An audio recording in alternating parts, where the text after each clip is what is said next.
Good morning, everybody. Let me first just add my welcome to all the people who've come to hear our conference today and take part in it. You're all extremely welcome and very much part of what we try to do here. Now, my task is to introduce to you our keynote speaker. And we are very privileged to have, as our keynote speaker and chair of a number of sessions during the day, Professor Peter Stanley. He's one of those sort of people that you could probably say, he needs no introduction, but then we'll go ahead and give him one anyway. Peter has been what you might call a public historian for a number of decades. He's been active in the media and has published more than 45 books in the field of Australian military and social history and British imperial military history. He's been the winner of the Prime Minister's Prize for Australian History in 2011 for his book, Bad Characters. And he was research professor at the University of New South Wales /ADFA from 2013 to 2023, and principal historian of the Australian War Memorial, where he was from 1980 to 2007. I think we could say we have here a very eminent and worthy keynote speaker, and I ask you to welcome him in the usual way. Peter.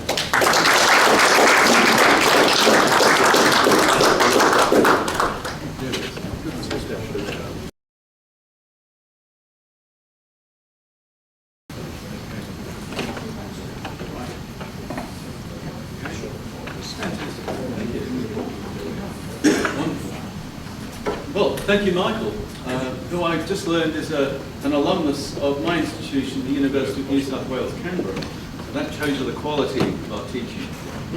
Good morning, ladies and gentlemen, colleagues and friends. And I'm sure I speak for all of us participating today to acknowledge the original custodians of the land on which we meet. I'm really pleased to be here, especially in this beautiful heritage building, and to meet old friends and also to make some new ones already. Thank you, Andrew, for your kind invitation to address today's conference. We're dealing with a subject, war in Burma, which is close to my heart, as I'll describe, not because I've done much work at all on the subject of the book and the conference, but that will become clear. Reading the excellent book, In the Fight, which provides the impulse for today's proceedings, I'm reminded and informed that of the many Australians who became caught up in the Burma and Southeast Asia Command, and the many ways in which they contributed and indeed suffered and died. And I offer my hearty congratulations to Andrew and Darryl, and all of the contributors to the volume, many of whom are here today, which is great to see. But I won't say anything more directly about the book. That can keep until tomorrow's launch at the Shrine. So we've got two fantastic venues for the celebration of what this book represents. So if I'm not going to talk about the book, what will I talk about for the next half an hour or so? Once I've said my piece, I'd like to hear from the audience about your connection and connections to the Burma Wars, and particularly in the Second World War. But first, though, what I thought I would do would be to sketch out what we might call the prehistory of the Burma campaign of the Second World War. Because as it turns out, as I say, warfare in and about Burma has come into my work in various ways. So let me start with, I realise I'm not the only entrepreneurial bookseller in the room, because the book on the right there, John Company's Army, I'm expecting the advanced copies any day now. It's amazingly the first book to deal in detail with the composition and the functioning in peace and war of the armies of British India. There were 4 armies in British India before 1858, the Bengal, Madras, Bombay, and of course the royal troops who were there too. And nobody, amazingly, has written a book about the final decades of the Indian armies before the Indian Mutiny of 1857 changed everything. So Burma comes into my research, but not the Burma that we'll be talking about for most of today. So let's look at prehistory. Let's start at the point where the expanding commercial empire of British India first collided with the still expanding Burmese empire. And there on the right is a map of the relevant theatre for the 19th century conflicts that I'll be talking about presently. In the 1790s, the Burmese Empire was expanding. Notice that they both occupied the shores of the Bay of Bengal. And at some point, of course, they would come into collision. And that happened in the 1790s when the Buddhist Burmese evicted some of its Muslim subjects, the people we know as the Rohingya, which might ring a bell because the Rohingya, of course, are still being persecuted by the Buddhist majority of the nation now known as Myanmar. So Rohingya refugees sought refuge in the East India Company stations on the Bay of Bengal. That red bit is more or less Chittagong, and that's where the Rohingya flocked to. The company gave them sanctuary, and that began friction between the company, the East India Company, and the Konbaung dynasty, which ruled Burma. And the clash came in 1824, long expected and the result of decades of friction, when the company became exasperated with Burmese interference with its trade, which of course white was there in India. And in March 1824, the Governor-General, Lord Amherst, declared war on the Burmese Empire. The British plan was remarkably similar in some ways to the Second World War recovery of Burma. There would be fighting on what was the northeastern frontier of British India in the hills, and the British launched an amphibious assault on Rangoon, which you see at the bottom of that delta there. But things didn't go very much to plan for the British East India Company side. The first months were marked by a series of reverses. So while a small force held the Burmese in the hills, the hill states, the Burmese attacked Ramu, which is an island you'll read about in Darrell and Andrew's book, in Arakan, and it routed a sepoy force, which caused panic all the way back to Calcutta. So there was reverses in the first month. But the British, because of this amphibious invasion that they launched, the focus of the war became Rangoon and the river route to the Burmese capital, Ava. And you can see Ava at the top centre of the map there. So up the Rangoon and Irrawaddy rivers, a long way. The Commander-in-Chief of India, the British Army was in India, Sir Edward Paget, who was consulted on this, warned that he thought that the idea of invading Burma would yield nothing but jungle, pestilence and famine, and of course he was right. The amphibious expedition, which was composed of Crown and Madras and Bengal troops, swiftly assembled, which was a sign of the company's readiness for war. It was a garrison state in a continual preparation for conflict. And they assembled a large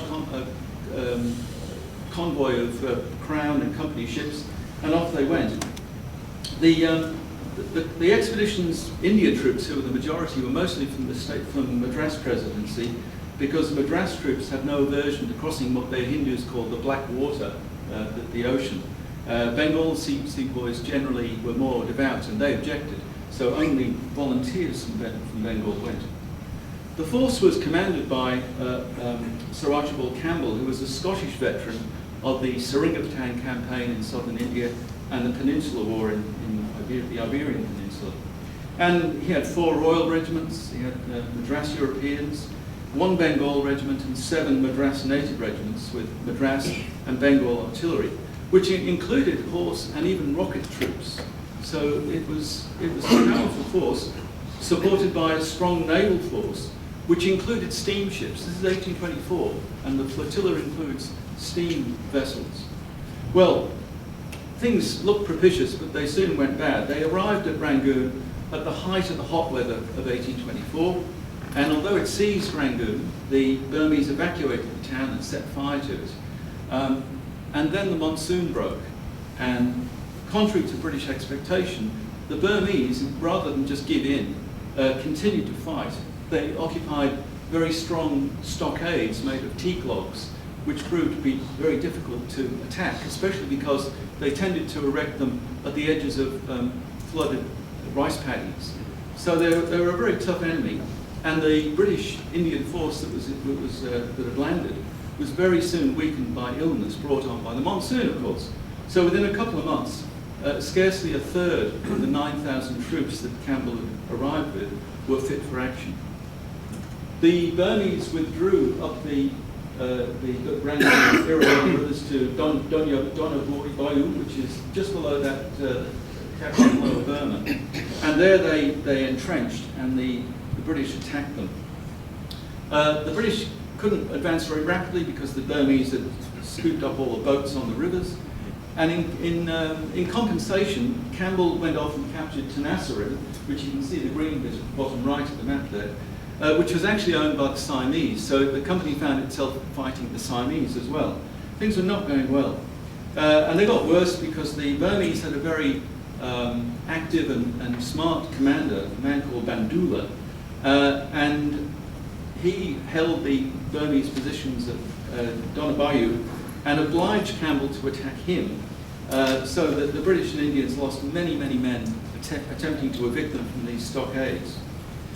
Meanwhile, on the northeast frontier of India, the monsoon forced the company forces to withdraw, and the Burmese followed. The Burmese were very aggressive, and despite Edward Paget's foreboding, the British sent an expedition over the mountains into Burma, the same mountains that the retreat in 1942 went back over to India. And their force encountered very rugged terrain and swollen rivers, and of course, because it was rainy, mosquitoes, malarial disease, and eventually that advance was abandoned. And there are themes that crop up again and again in the story of the Burma Wars, and terrain and disease are one of those themes. Well, the campaign, of course, dragged in more troops to replace those who were disabled or killed by illness. And soon the Madras contingent was doubled and it comprised 17 regiments of Madras native infantry. The British didn't give up. They made another advance from Chittagong down the Arakan, top left in the green there. Arakan, another name that becomes familiar from 1942, 43, 44. And its pestilential climate and terrible terrain limited it to an advance of about 3 miles a day, and killed its commander and hundreds of troops. So the 16th Madras Native Infantry, for example, which would have comprised about 800 men, had 644 men on the sick list and 108 fit for duty. The British Indian troops did capture the coastal province of Arakan, but the advance on the Irrawaddy came to very little. In 1825, Campbell again attempted to advance north from Rangoon. By the way, the Madras Army, if you read British Indian military history, you hear a lot about the Bengal Army. It was the one that mutinied in 1857. But you don't hear much about the Madras Army, and if you do, it tends to be portrayed as a very effete, dissolute army that didn't do much. Well, that's completely untrue. This war is mainly fought by Madras sepoys, who are very tough and great endurance. And in 1825, off they go again up the river.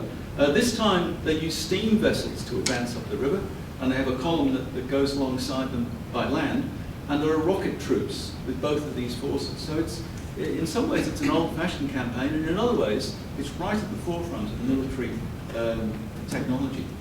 And they're again stymied by Burmese resistance until the Bandula, the commander, is accidentally killed by a rocket. You can't control what rockets go, but one of them went over the stockade and killed Bandula, and that took the heart out of the Burmese. So the Burmese rulers basically accepted defeat, and then they signed the Treaty of Yandabo. And Yandabo is up there in the middle of the Irrawaddy. The British never actually reached the Burmese capital.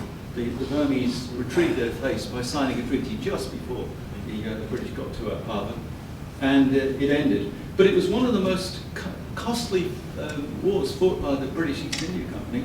It cost about £5 million, which in 1826 was a lot of money, and in lives. So, it cost about 3,500 dead on the British Indian side, and only about 150 of those died in battle. So the 1825 war, 24-25, was a bit of a disaster. The Treaty of Yandabo didn't end tension between Ava and the company. Both were still bellicose. They both occupied the coast of the Bay of Bengal, And the Burmese effectively repudiated the Treaty of Yandevo and harassed British merchants in Rangoon, which became a centre of commerce in the Bay of Bengal area. In the early 1850s, the British ostensibly sought to diffuse conflict between the company and the Konbaung dynasty, and they sent a deputation to Rangoon. It was dispatched by the Governor-General, Lord Dalhousie, and rather than ease tensions, they actually provoked it because the commander of the delegation was a very belligerent and inept naval officer called George Lambert. Even his own officers called him the combustible Commodore. And he actually made things so much worse that 1852, the company again declares war on the Konbaung dynasty.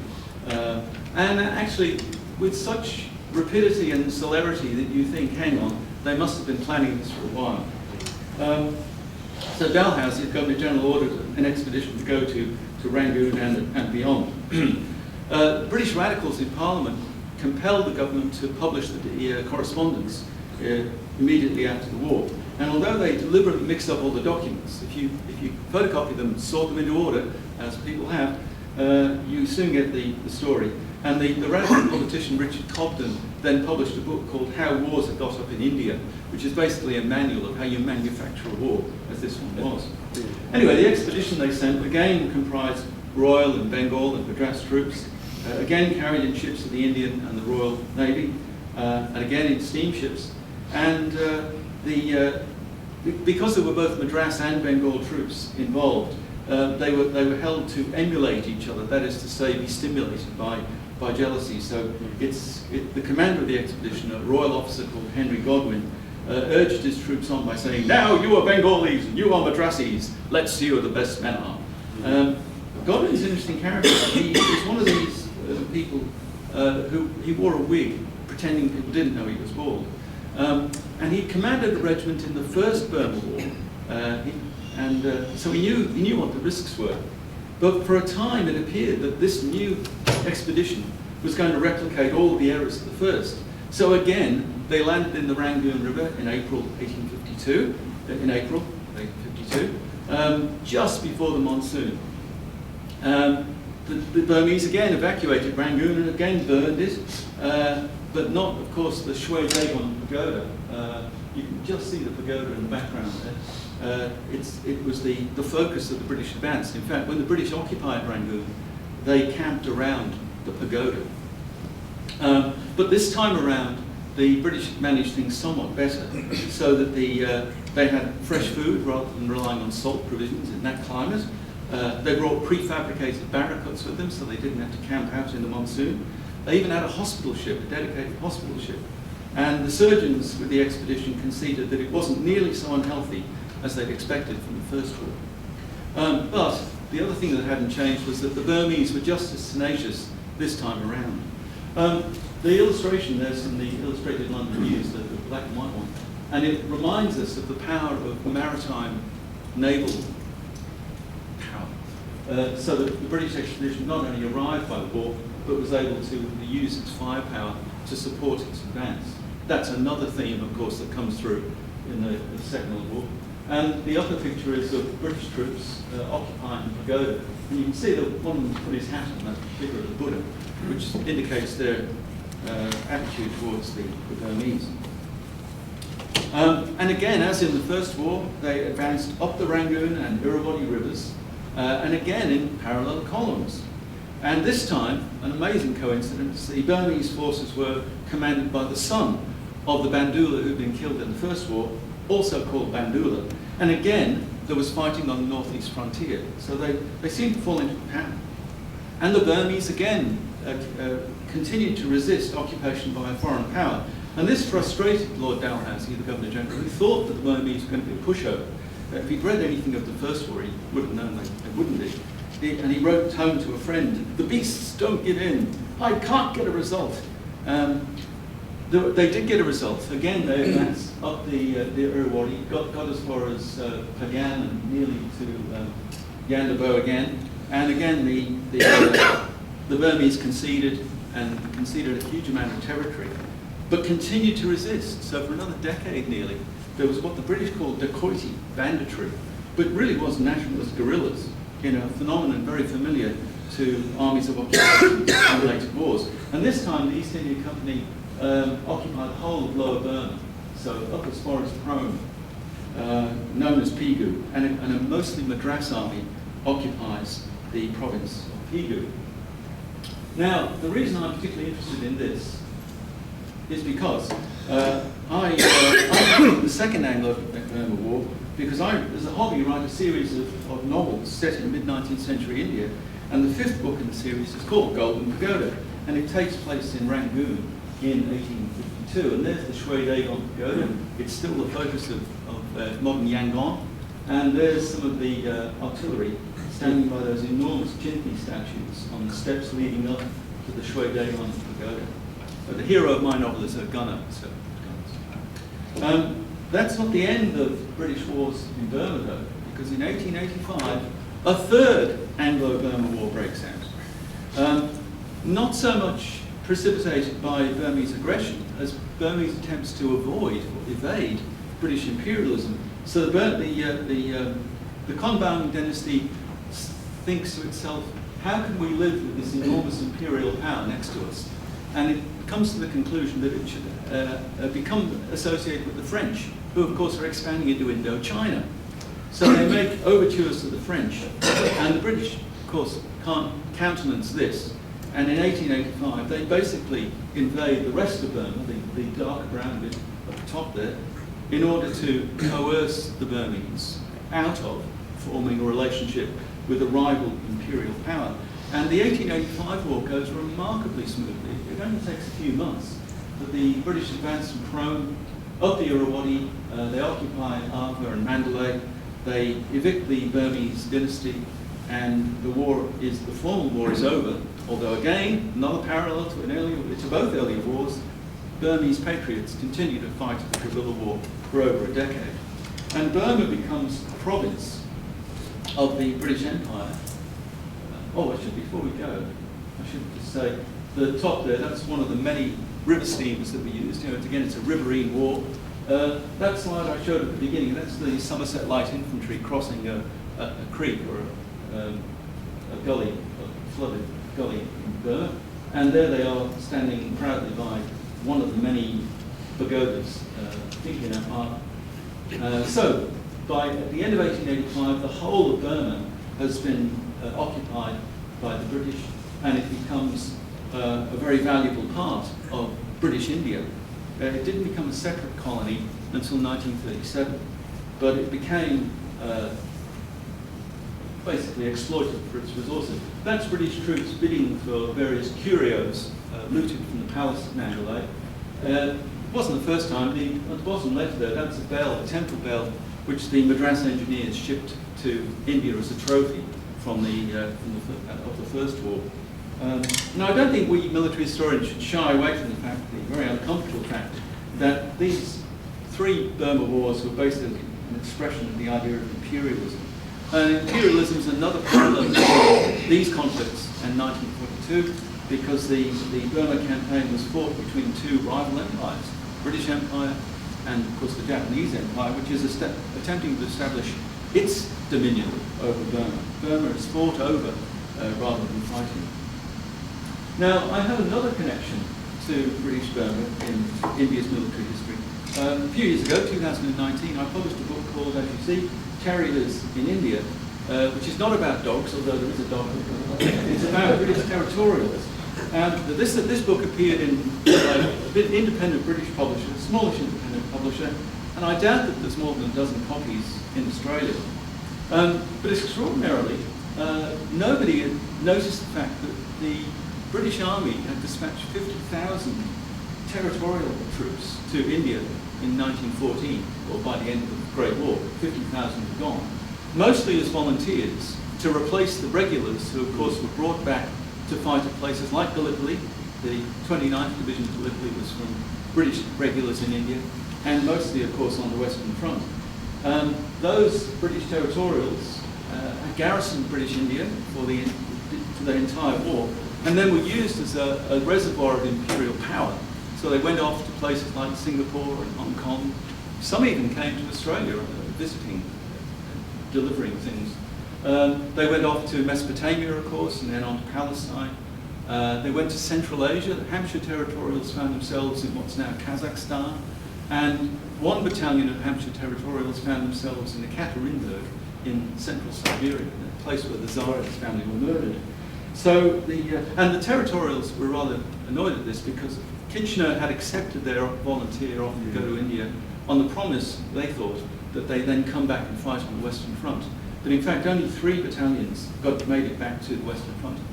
They served all over British India, and there were battalions posted to Burma. So that's, who's that? That's border territorials, I think, in Tanbayasa, no, Thayat Miao, which is where Ottoman prisoners of war were kept. So here's British territorials in Burma, as far north as Bamo and the Chinese border, and in Thayat Miao guarding Turkish prisoners of war. It's an extraordinary. Now these men responded to Burma as they did to India as a whole. British troops, you know, of course they were products of their time. They disdained this unfamiliar and supposedly superior culture. But territorials were different to regulars. Regulars basically treated natives with brutality. The territorials, who tended to be better educated and more curious, responded to the places they were in. They even spoke to people, which the Indians had never encountered before. Of course, they loathed the climate and the insects and all the things that came with it, the diseases and so on. They certainly became bored with this sort of garrison duty, and they realised in time, they realised 2 things. They realised that the promise that they'd had to have a crack at the Hun was a lie, and they were never going to get to the Western Front. But they also realised as the war went on what they'd escaped. They realised that they weren't going to die on the Somme with Passchendaele. So we're seeing some patterns emerge here. We're seeing in these very brief accounts of Britain's Burma wars, the impact of climate and terrain, the dangers and the losses from disease, the impositions of Burma's climate, the importance of rivers, for example. All of these 19th century wars were fought along rivers, and you will hear more of Burma's rivers, I'm sure, in the papers we heard today. Now, I want to turn to the essay that isn't in Darrell and Andrew's book, and the paper you're not going to hear today, to tell you a story which shows just how fragile is our grasp on history, and especially for aspects like the Australian role in Burma, which the editors and the authors of In the Fight have done such a splendid job of recovering. Let me tell you a story. In 1997, the Australian War Memorial, which as Michael said, I then worked for as head of its military history section, one of Carl James's predecessors, in fact, we organised a pair of conferences with the Imperial War Museum. And the idea was that I would take an Australian team to London, and Nigel Steele would bring in a British team to Canberra. And we'd have basically the same core of conferences with local papers added. It was a brilliant idea. I don't know how they afforded it, or how we afforded it. But I had a team of, I think, Jeff Gray, Craig Wilcox, Joan Beaumont, and somebody else, I can't recall. And the Imperial War Museum also picked a team, and they came to us. Well, as you know, I'm interested in Indian military history. My 1993 PhD dealt with European forces of the East India Company. And it was just about to be published in fact, it was just about to be published in 1997. So I thought I would do a paper on connections between Australia and India in the Second World War. And I knew that Australians had served in the Indian Army and in the RAF in Southeast Asia Command. So it seemed like a good idea to discuss that relationship in this paper. I looked into various India Office records when I was in Britain, but they only gave me bare official accounts of schemes where Australians were recruited. There's reference to this in the book, in today's book. Australians who were recruited to serve in the Indian Army, and Australians, of course, who served in the Royal Air Force, Royal Australian Air Force in Burma.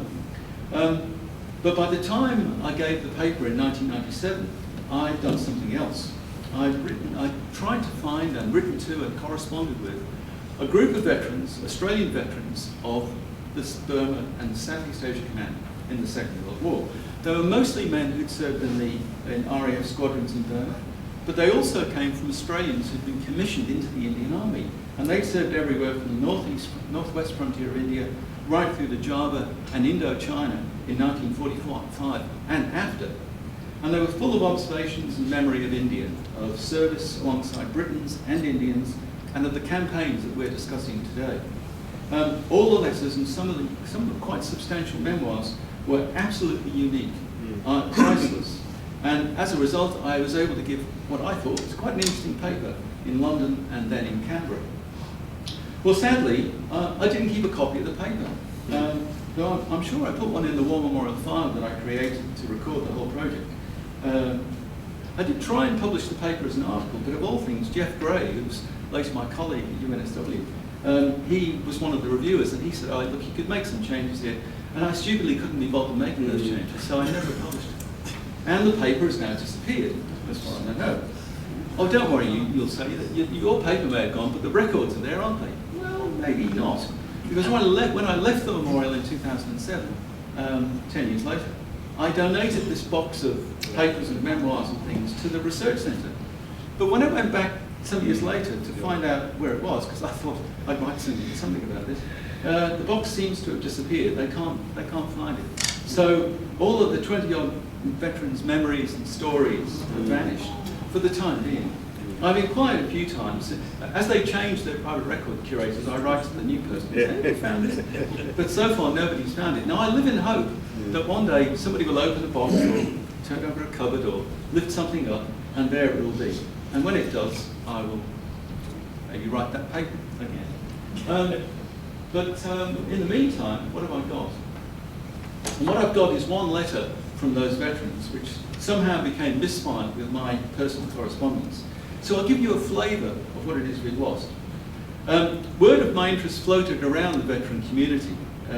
And so in December 2000, 3 years after I'd given the paper, I got a letter and a dozen pages of reminiscence from a man called John McCready.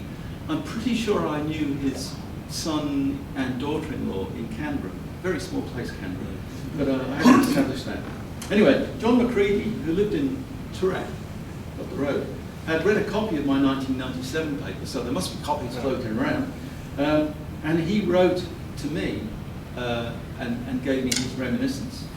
He joined the RAF as a 21-year-old in April 1942, and by 1944 he arrived in Bombay to be posted as a warrant officer to 99 Squadron RAF Flying Liberators.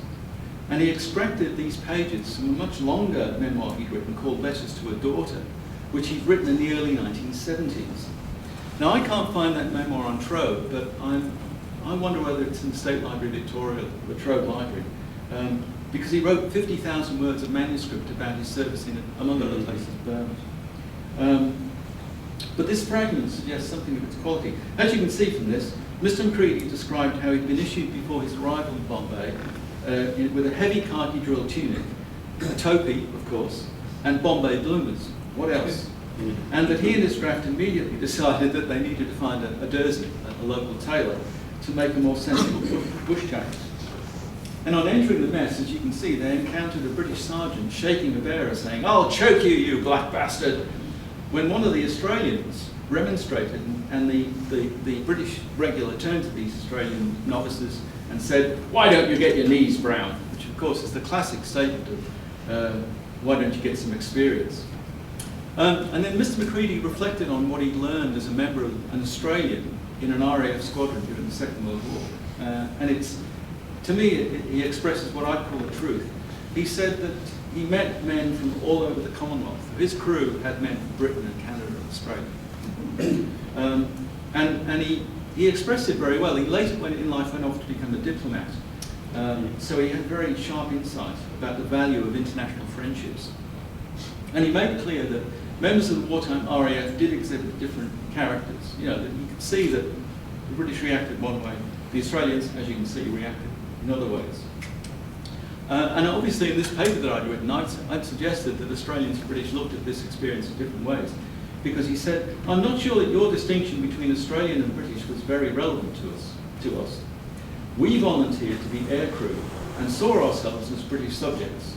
And those who saw a distinction were pretty few."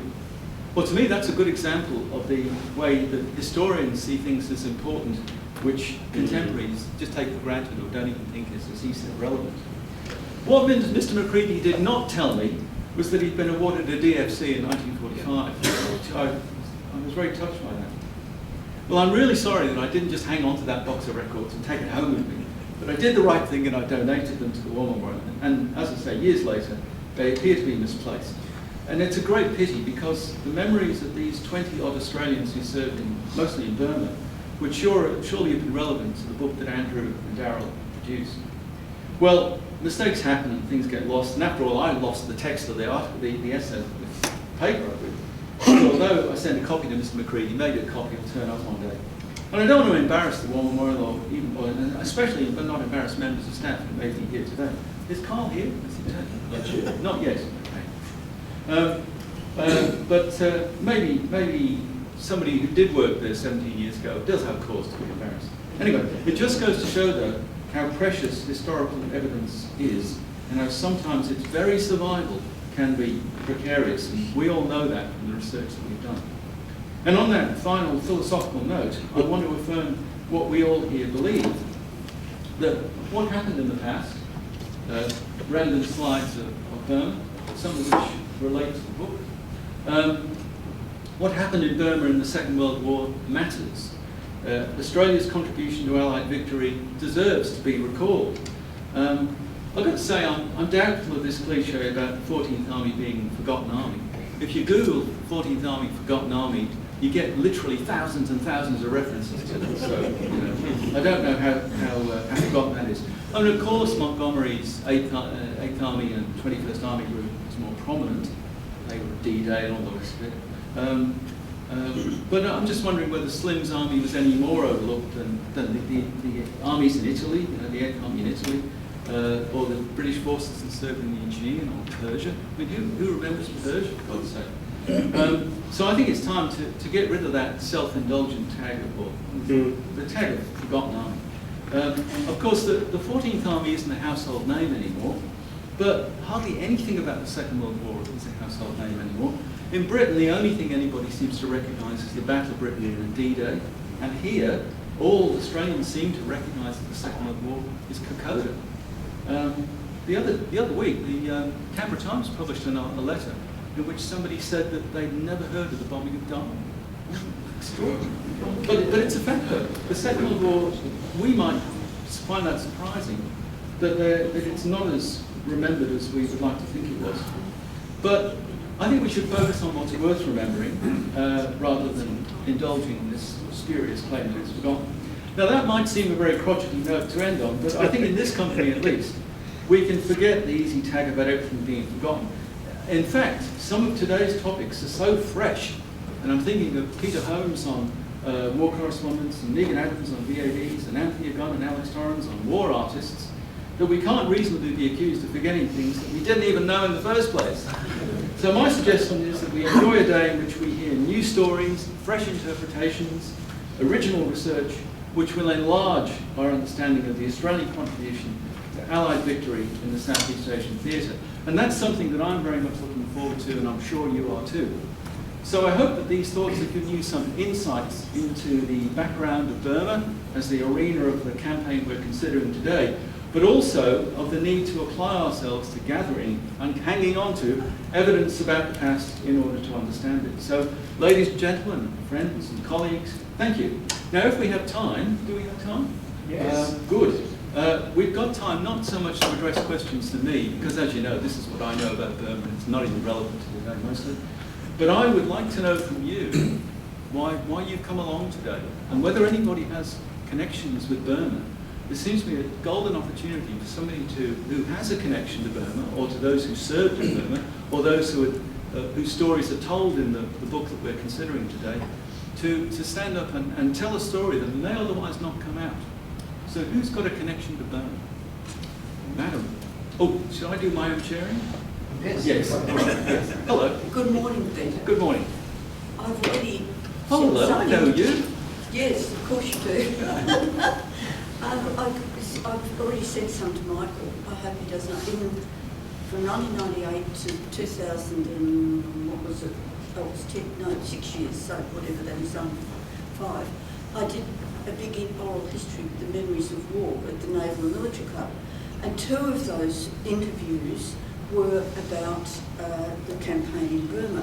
One of whom was Lieutenant Colonel David McDougall, who was in Mission 204, and I'm hoping that who is it, the commandos will have actually known about him, and that's a story in itself. And he was one of 48 Australians that were actually recruited through the Australian Army into India, but then through to the Burma campaign. The other one, if you can get a copy, the War Memorial has a copy of Memories of War, and so does the State Library here, but unfortunately we only published about 250 copies volumes, so, and it's, you know, a tome. And the other one was Peter Revell Humphrey. Now, he was originally British and he served with one of the regiments of foot, but he ended up in India and was the ADC to the governor in Calcutta or something. He ended up marrying his daughter.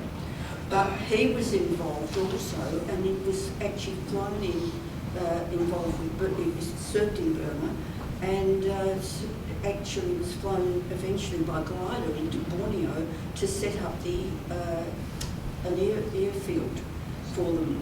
God, imagine flying into Borneo in a glider. He came to Australia after the war, so although he's British, I should think he was Australian when he talked to me. And he ended up as the ABC as director of Australia. Radio Australia? Overseas, sorry? Radio Australia? Radio Australia, no, it was, yes, something like Anthony, that. what is it? And the other person I have as a member that a family I married into, John J.T.A. Pearce. John Pearce came from Sydney, went to Oxford on a scholarship, did chemistry, and then he applied for the Colonial Service and he was posted to Tanganyika. And 6 months after he got there, of course, war broke out, and they wanted to volunteer. And so the 2 youngest that were appointed were the ones that were allowed to go.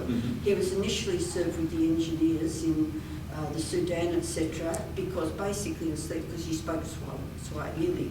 And he had this wonderful story, I've got it here if you want a copy of it too, that eventually served with Slim in Imphal. And he was a major by then. And he said when the box was overrun, the administrative box, the, hang on, the Sudanese,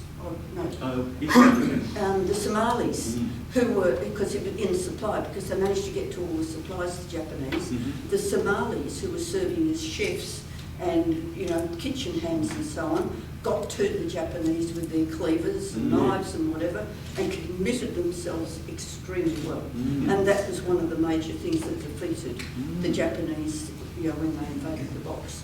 And John eventually, I mean, he went back to Tanganyika. Of course, it wasn't until after the war he came to Tanzania, and had a significant career in the Colonial Service. In Julius Nyeri very well. Eventually retired to Melbourne. No, not Melbourne, to Buckridge. So it's a bit like the naval gunners. You know, there's Australians everywhere. But I find with oral history, you only pick them up if you actually interview individual people. And I've just read Orwell, Burmese Days, which is a novel about George Orwell, which I didn't know he served in Burma, and she had to put it together with a few facts. She knew the woman that wrote it. It's extremely good. It was published this year. So I recommend that about the problems of the colonial service in, Burma. Thanks, Jan. And General at the back, how are we going for time? We've got 12 minutes. Oh, easy. Go for it. I have an ancestor I picked up on Ancestry.com who was opaque to me until Ancestry.com flipped it up. And I don't know where he served, but he did serve in Burma, and I thought, this must be wrong. But it's revelation for me today to hear what you've just said. And I find it extraordinary, but I just can't recall his name. I'm going to now look further into it. If I find something that is interesting, I'll contact you. Well, don't contact me, because there are experts on the war in Burma here in the room, and by the end of the day you'll know who you should ask questions of. Well done, thank you. The question, I have a question, and that is, how does a company, presumably limited by guarantee or whatever its architecture might have been, how does it declare war on a sovereign nation? Oh, okay. Oh, that's easily answered. The East India Company had been formed by royal charter, Elizabeth I, in fact, and it was in fact a government. By 1833, it had stopped trading. You know, it wasn't making its money by trading. It basically exploited the tax revenues of India, and it made money. It was basically, the British basically outsourced the government of India to a private enterprise, but it was a massive commercial enterprise which had hundreds, if not thousands, of shareholders in Britain who were elected a directorate, you know, the 24 directors, and they, along with the British government, appointed the Governor General. So it was, and it had a flag and it had its own armies. It was a massive undertaking, and it's actually the first multinational corporation. Is that something like the Hudson Bay Company? Yes, or it's like the that. Virginia Company? Yeah, exactly. The same model. The Muscovy Company, the Levant Company, but the East India Company was the biggest and the most successful, and not the longest lived because it got abolished. Andrew. Mark Hampton. My grandmother was born in Burma. My grandfather, between the wars and the era of the Raj, lived in Burma and was an engineer there. So my mother's side of the family were all born in Burma, British, called British Burma, but British. They were caught in the war, 42 or 45. My grandmother, my mother, her sisters were interned in they used to Maymo, they lived in Maymo at the time. My grandfather withdrew with Slim. I think he was an engineer. He was an engineer in Burma before the war. He was an engineer, I think, in the Royal Army. And my uncle, his stepson, served in the Chindiks for all the campaigns. And my uncle, who's now passed away, and his platoon commander, were the last two surviving Chindiks. Their impact or influence or service in Burma is sort of partly related to my family, so interested to come along and find out more. Absolutely, and it's great that you're here. And names that we will hear in the course of the day. You're the first person to say Chindiks, but you won't be the last. Andrew. Can I throw in one last one which connects back to your early history? Yeah. The steamships that you mentioned in the second campaign, yeah. One of them came down from Hong Kong, I believe, and on that ship was a young Royal Navy person working with the company on the steamship, because it was a Royal Navy ship, I believe, and he was the ensign or lieutenant or something like lieutenant, who was looking after one of the paddle wheels, because they had one in charge of each paddle wheel. And they had to move it. Exactly. And he ended up as the head of the Calcutta shipyards and retired back to England as a Navy captain. His son, who was born in India, joined the British Army in England but came back to India for the Black Mountain campaign in 1881, and then went back to England, came to Australia, was a New South Wales policeman for several years. He was evading a scandal which I haven't caught up with yet, and then went with the New South Wales Bushmen to the Boer War, won a DSO, came back, went to Gallipoli, got shot in the head, I think by a sniper at Gallipoli, very bad head wound, recovered, went to France, and in 1917, he's suffering from the result of his wound, I believe, came back to Australia, and the next year shot himself in Sydney. Very tragic story in the end, but an interesting connection with how the wheels turn in all of these historical stories. Yeah, absolutely. And don't those stories bear out that, you know, we talk about Australian military history, but really, we can't talk about British Empire military history, but that's what it was. That it was an empire where people didn't belong to just one bit of it. There are so many instances, and we've heard them today, Tanganyika and Burma and Australia, where people moved between colonies and between conflicts. And if we only look at them in a national setting, we miss out on so much. Thank you. Peter, the school teacher in me can't help herself. So class, if you just like to look at the middle photograph, later on today you're going to hear a brilliant address about prisoners of war in Burma. And Peter has very kindly provided an aerial photograph of the Rangoon jail here. So this was built in the 1860s. You can see it's built on the panopticon, a little bit like Port Arthur, you know, because prisoners were bad people and we're going to reform them by solitary confinement, yada, yada, yada, yada, yada. And so this is one of the best photographs that I've seen. Might have been in that box of treasures, who knows, back at the War Memorial. But you'll hear a little more about it in the address this afternoon, but it'll help to explain the difficult circumstances that all the prisoners faced in this particular style of prison a little later on. Thank you. Thank you, Peter. Thank you. Anyone else with a story from Burma or a connection with Burma? Yes. So I look after the archives at Melbourne High School, and one of our students was a missionary in China, and when the war escalated with the Japanese invasion, he was part of the civilian evacuation over the hump into British India, and he and his wife were at the airport, and there were a limited number of seats on the planes, and they saw an American couple with a child, and so he gave up his seat so that the American couple with their child go on the plane, and they went on a later plane. First plane got through, second plane crashed. And so the Americans actually did survive. The son's still alive in America, whereas the Australian missionary died. And yeah, Burma was that key supply route into China for a long time. Yeah, even though I've just, thank you, even though I've just said, oh, you know, forgotten this, forgotten that, but the Chinese war against, nationalist Chinese war against Japan is something that lots of Australians don't know much about at all. They might know about the Flying Tigers, but they wouldn't be able to put their finger on a map where they operated. So yeah, the hump is a story that should be told at some point. And I'm sure it'll be referred to here though. Thank you. Oh, yes, please. I think I accidentally hands up.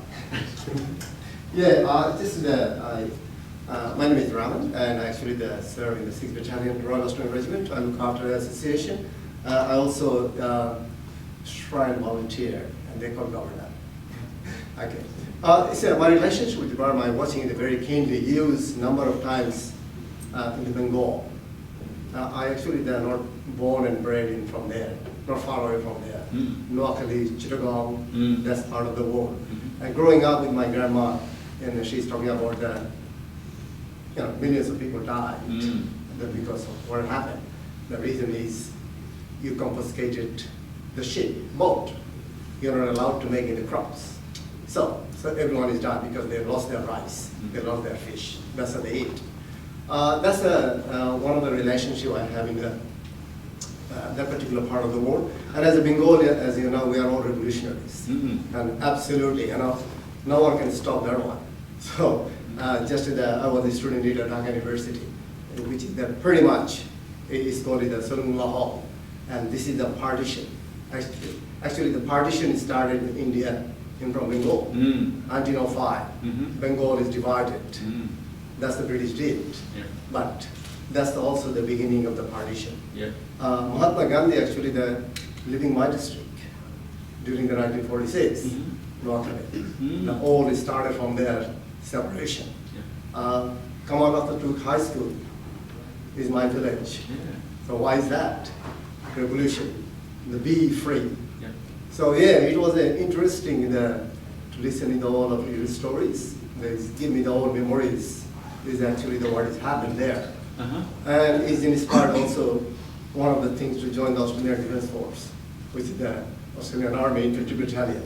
When I was serving the East Timor, I was not an infantry soldier, not only that, but also the freedom fighters, either fighting for independence for the new nation, because that's where we come from.